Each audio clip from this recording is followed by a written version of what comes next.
ഹരേ കൃഷ്ണ.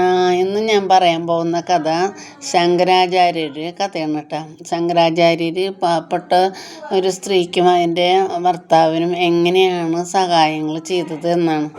അദ്ദേഹം ഭിക്ഷാന്തേഹിയായിട്ട് അവിടെ ചെല്ലുമ്പോൾ എന്തുണ്ടായെന്ന് വെച്ചാൽ ഭക്ഷണം ഭിക്ഷാന്തേഹി ചോദിക്കുമ്പോൾ ഇവർ വീടിൻ്റെ ഉള്ളിലിരുന്നിട്ട് പറയാണ്, അതേ ഒന്നും കൊടുക്കാനില്ലല്ലോ, ഒരു സന്യാസിക്കുട്ടിയാണല്ലോ വന്നേക്കണത്, എന്താ ചെയ്യുക? അപ്പം നോക്കുമ്പോൾ നെല്ലിക്ക ഉപ്പിലിട്ടതാണ് ഇരിക്കണത് കാണുന്നത് കേട്ടോ.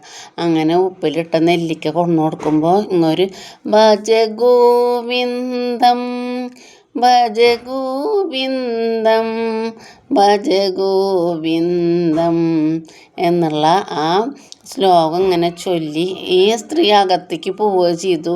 ഇങ്ങോര് പുറത്തേക്കും പോയി.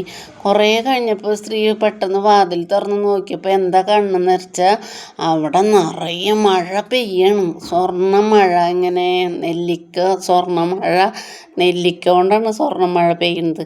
അപ്പം അവർ അത്രയും ഇല്ലാണ്ടിരുന്നിട്ടും ആ ഒരു ഭജഗോവിന്ദം പാടി അദ്ദേഹം ആ വീടിനെ സംരക്ഷിക്കുകയാണ് ചെയ്യുന്നത്. അങ്ങനെ അവർക്ക് ധനം കൂടുതൽ കിട്ടുകയും അവർ സന്തോഷത്തോടു കൂടി ജീവിക്കുകയാണ് ചെയ്യണത്. എൻ്റെ പേര് അനിത ശങ്കരനാരായണൻ. എല്ലാവരും എൻ്റെ സബ്സ്ക്രൈബ് ചെയ്യുക, ഷെയർ ചെയ്യുക, ഫോളോ ചെയ്യുക, എല്ലാം ചെയ്യണം കേട്ടോ. ഇഷ്ടപ്പെട്ട